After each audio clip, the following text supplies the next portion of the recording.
মুক্তিযুদ্ধের চেতনা বাস্তবায়নের জন্য যারা শহীদদের এখানে পুঁতে রাখা আছে, শহীদদের স্মরণের জন্য কিছু করা নাই। বৃহত্তর রাজশাহীর অধীনে একটি নারকীয় কারখানা রাজাকার ক্যাম্প সাকোয়াতে, এখানে যেখানে আমি দাঁড়ায় আছি আমার পিছনে এই জায়গাটাতে ৪২ জন মুক্তিকামী জনতা ও মুক্তিযোদ্ধাদের হত্যা করে পুঁতে রাখা হয়। অত্যন্ত দুঃখের বিষয়, আজ পর্যন্ত এখানে কোনো স্মৃতিফলক শহীদ বৌদ্ধভূমি শহীদদের স্মরণের জন্য আজ পর্যন্ত কিছু হয় নাই। কিন্তু অত্যন্ত দুঃখের বিষয়, আজকে যারা নেতা নেতৃত্ব দিচ্ছেন সেসব নেতৃবর্গরা ভোট চাইতে জনগণের কাছে আসেন, কিন্তু তারা কেউ কোনো দিন শহীদদের জন্য কিছু করলো, এলাকায় কিছু হচ্ছে তারা সেগুলো নজর দেয় না।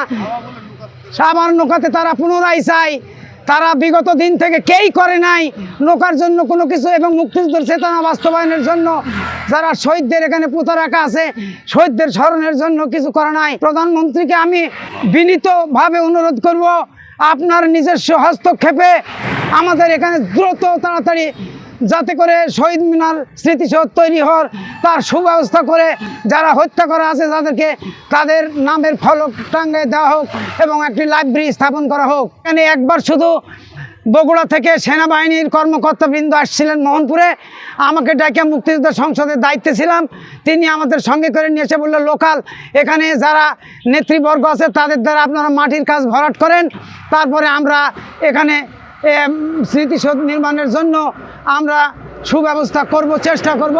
আজ পর্যন্ত কোনো কিছু হয়নি, নেতৃবর্গরা করে দেয়নি। তারা ভোটের রাজনীতি করে বেড়ান, নিজের স্বার্থ সিদ্ধি করে বেড়ান চাই। সেই কারণে মাননীয় প্রধানমন্ত্রীর কাছে আপনার বিভিন্ন এজেন্সি আছে, তাদের মধ্যে সঠিক তদন্ত করে সঠিকভাবে এই জায়গাটাকে সুরক্ষিত করে এই জায়গাটাতে যাতে স্মৃতিসৌধ নির্মাণ হয় তার প্রয়োজনীয় ব্যবস্থা নেবেন।